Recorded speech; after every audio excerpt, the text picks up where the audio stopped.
Uhum.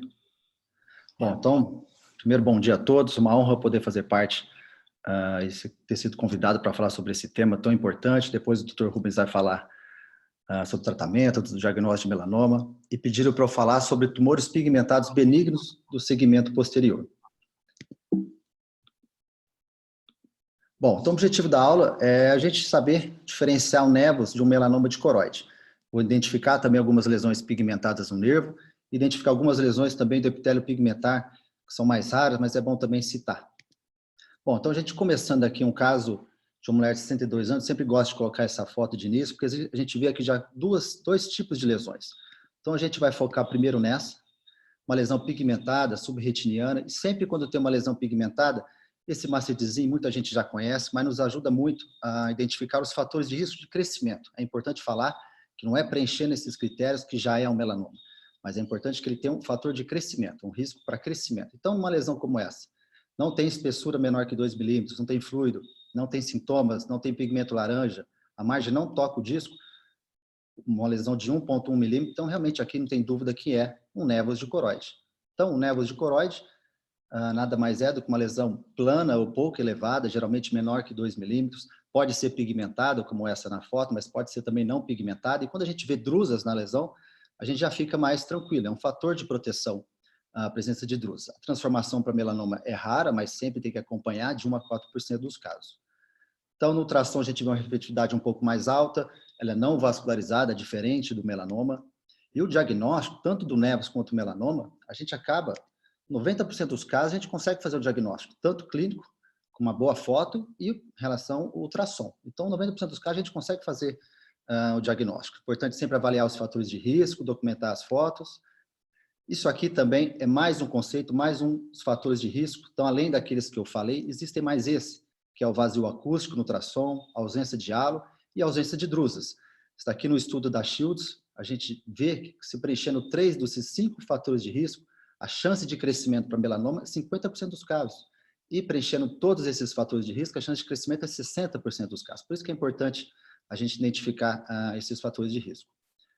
Então, isso aqui já é os fatores que a gente já conhece, e numa aula recente da Shields também, ela comparou esses fatores de risco com os exames de imagem. Então, os exames de imagem são importantes para a gente ver, por exemplo, a espessura, a gente vê se tem fluido no ACT, os sintomas, se tem pigmento laranja, o vazio acústico no ultrassom, e ela classificou como diâmetro maior que 5. Então, uma classificação nova, que preenchendo os critérios, por exemplo, de se tiver um fator de risco, a chance de crescimento em 5 anos é 1%. Agora, se tivesse 6 fatores de risco, a chance de crescimento é 55%. Então, sempre lembrar disso, que é importante. Então, como é que é a conduta do névoas? Então, se tiver um fator de risco, a gente acompanha uma vez por ano, faz uma boa foto, uma boa retinografia. Se tiver 2 fatores de risco, a gente acompanha de 6 meses. E se tiver 3 fatores de risco, a gente já interroga se pode ser um melanoma, se a gente considera um tratamento. Bom, então só para ilustrar, para ficar mais didático, aqui de novo uma lesão pigmentada bem inocente a princípio, não preenche nenhum critério, não tem espessura, não tem fluido, não tem sintoma, não tem pigmento laranja e na margem não toca o disco. Então, a gente retorna em 1 ano, bem tranquilo, a lesão. Bom, e agora aqui uma lesão de um homem de 61 anos, a gente aumentando um pouco a imagem, a gente já nota a espessura não tem, né, 1,7 milímetros, não tinha fluido, não tinha sintomas, mas tinha pigmento laranja. Então aqui tinha um fator de risco e o outro fator de risco é a margem tocando o disco. Então aqui a gente já fica mais atento, acompanha de 6 meses e uma boa foto a gente vai acompanhando esses casos. Uma outra lesão, uma mulher de 62 anos, uma visão já baixa, de 20, 40, então aqui a gente já fica um pouco mais atento, colocando maior aumento. De novo, espessura não tinha mais que 2 milímetros, tinha fluido, aqui ultrassom, 0,9 milímetros de espessura. A espessura é sempre mais importante um pouco do que propriamente o diâmetro no ultrassom, mas os dois são realmente importantes. Ele tinha fluido, olha o ACT aqui que tinha bastante líquido intrarretiniano, tinha sintoma, a visão era ruim, e tinha pigmento laranja. Em volta da lesão, isso aqui era tudo lipofucsina, pigmento laranja. Tinha um pouquinho de fator de drusas na superfície, e a margem não tocava o disco. Então, aqui a gente tem 3 fatores de risco. Então, a gente realmente fica atento. Mas o que é o mais importante desses todos que eu falei? Que a espessura ela é menor que 2 milímetros, ela tem 0,9 milímetros de espessura. Então, até que prova o contrário, que realmente é um névus de coroide. E o que é interessante e importante falar? Que o névus de coroide também pode exudar. Então, não é o fato de estar exudando que já é uma lesão maligna, um melanoma. Então, névus também pode. Às vezes você trata com anti-VEGF, às vezes você trata até um laser, quando é névus, né? Depois o Dr. Rubens vai falar que não pode usar laser nos melanomas.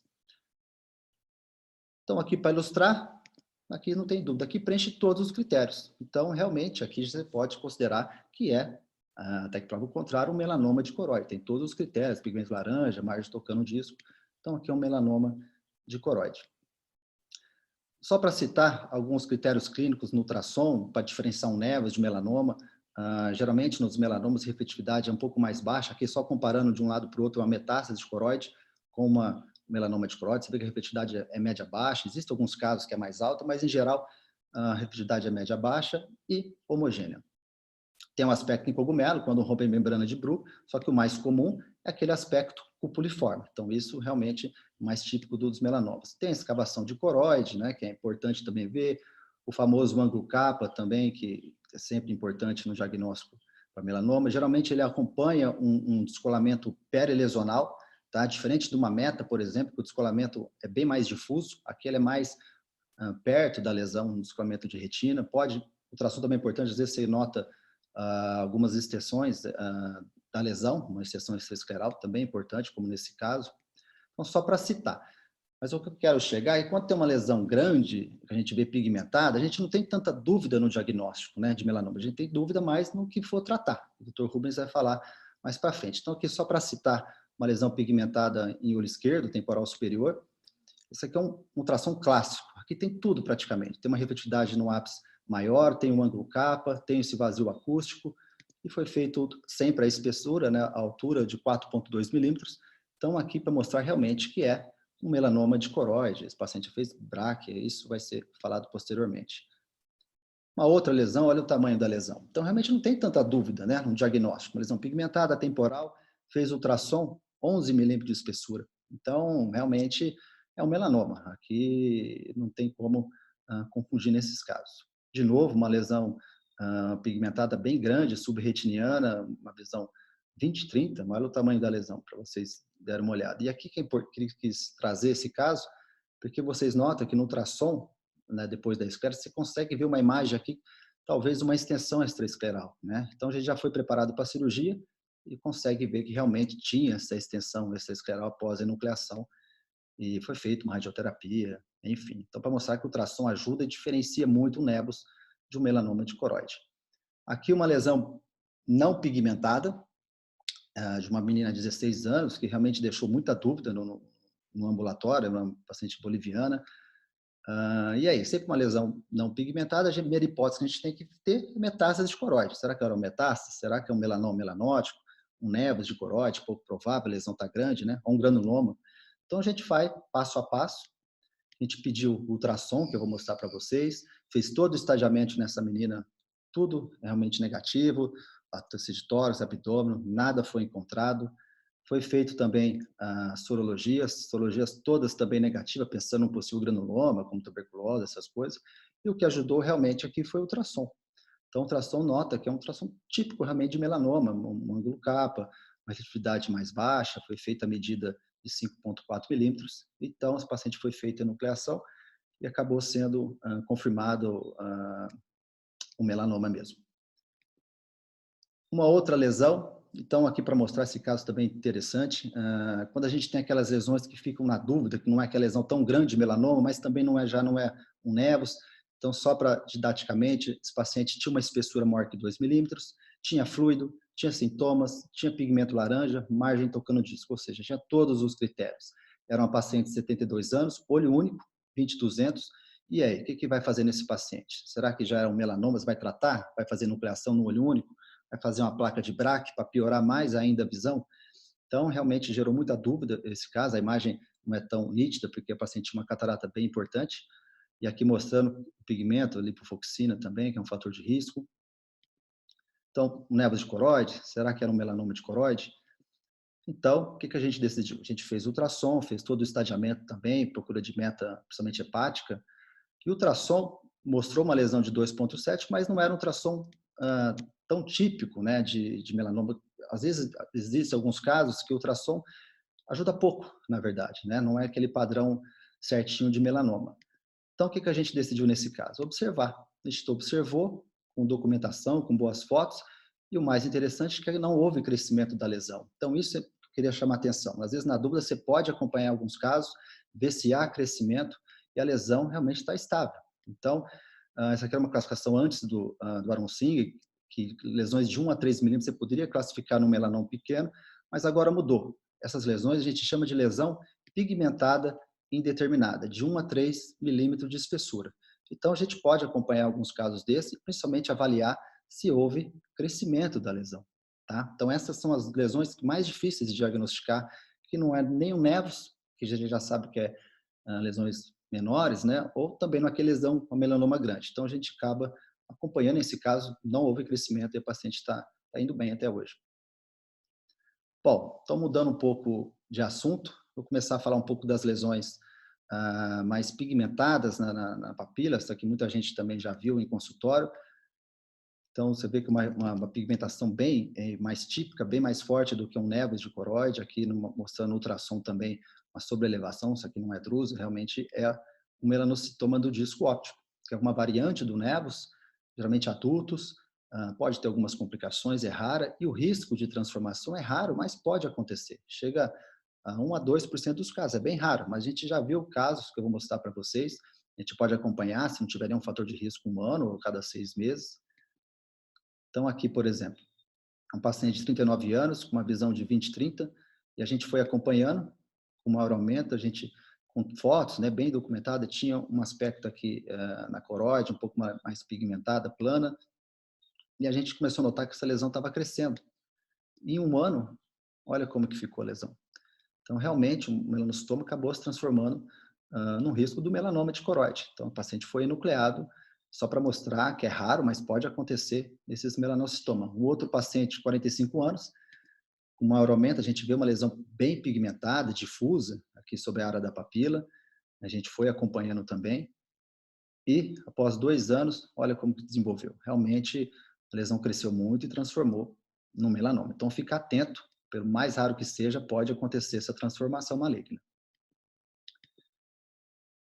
Então, voltando naquela primeira foto, que eu acho bem legal isso, a gente vai falar um pouco sobre essa lesão. Então, vocês notam que a lesão é bem mais pigmentada que o nevus e ela tem uma característica diferente, que é ela é bem delimitada. Você consegue ver as bordas das lesões. Então, essa aqui é a famosa também hipertrofia congênita do epitélio pigmentário. Então, aqui são duas lesões que uma você só observa e o nevus você acompanha de mais perto.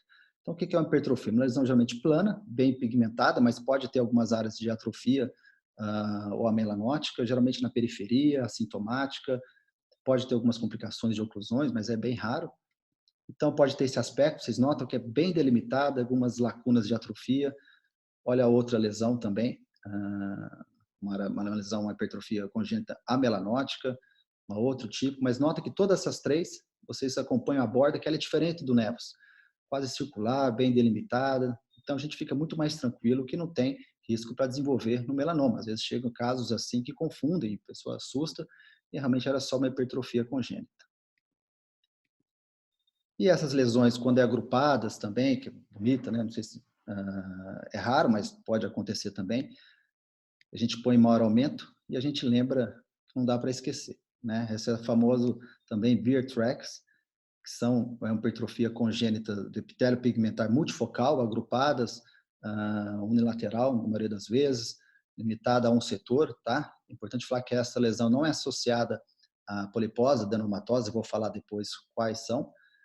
Então, existe o Beer tracks e existe o Polar Beer tracks. Aqui é só para citar que é bem raro, realmente é muito raro essas lesões.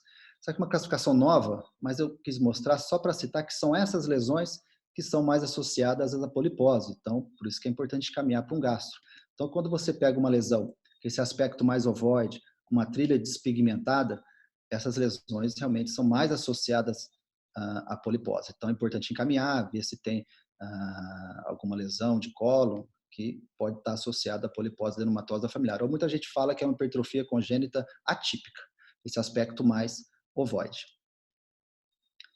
Uma outra lesão também, essa lesão mais pigmentada, o que ajuda no diagnóstico, ajuda a fazer um diagnóstico diferente com outras lesões é o ACT. Então, quando você nota uma lesão mais na superfície da retina, causando todo esse sombreamento acústico, aqui, esse sombreamento aqui posterior, na verdade, isso aqui nada mais é do que o amartoma simples do EPR. Então, isso não faz nada, a gente acaba só observando, é bem tranquilo, mas para não confundir com nevos ou um possível melanoma. Então, isso aqui é o amartoma simples do epitélio pigmentar da retina. Existe também o outro tipo de amartoma, que você vê na superfície umas membranas, né, epiretinianas, algumas fibrosas, que é o amartoma combinado do epitélio pigmentar da retina. Então, é raro, né, sexo masculino, pode ser congênita ou adquirida, não tem transformação maligna nesses casos e pode estar associado também à neurofibromatose tipo 2. Então, vários aspectos, pode ser uma lesão mais pigmentada, pode ter menos pigmentada, mas você vê que tem bastante fibrose, bastante membrana epiretiniana, então sempre lembrar desses amartomas combinados. Uma outra lesão mais rara também, mas que pode acometer, você pega uma lesão pigmentada mais na periferia, que tem todo esse anel de exudação em volta da lesão, lembrar sempre que existe o adenoma do epitélio pigmentar da retina, bem raro, lógico que a gente sempre confunde, muitas vezes, com melanoma de coroide, e às vezes, para fazer o diagnóstico mesmo, às vezes precisa até uma biópsia, em alguns casos, para diferenciar. Mas quando você nota uma lesão pigmentada na periferia e com muita exudação em volta, assim, ao redor, lembrar sempre do adenoma, que é uma lesão mais benigna, né? Diagnóstico diferencial, a gente pode muitas vezes observar, ou se estiver exudando muito, você pode fazer laser. Então, lembrar nesses casos também do adenoma. Aqui mostrando a periferia, né? Que é muito fácil confundir com melanoma, mas graças a Deus ele é bem raro essas lesões. Então, resumindo, importante desses tumores são os nevos de coroide, melanoma, melanocitoma do nervo óptico, a hipertrofia congênita do epitélio pigmentar da retina, o amartoma e os adenomas do epitélio pigmentar. Mas o mais importante que eu queria deixar mais enfatizado é diferenciar o nevus do melanoma. Lembrar desse macetezinho, acho que isso nos ajuda bastante. Lembrando que não é preencher esses critérios que já é um melanoma, mas lembrando que são fatores de risco para crescimento de melanoma. Então, sempre importante lembrar desse esquema. E a conclusão que a gente quer deixar como mensagem é que é sempre importante avaliar esses fatores de risco para transformação maligna, lembrar das lesões pigmentadas indeterminadas, diferente do melanoma pequeno, que é uma nova classificação. E o principal fator de risco para a transformação em melanoma é o crescimento da lesão. Bom, é isso. Queria agradecer a oportunidade mais uma vez ao Rubens, à Melina, parabenizar pelo curso e estou à disposição que precisar. Obrigado.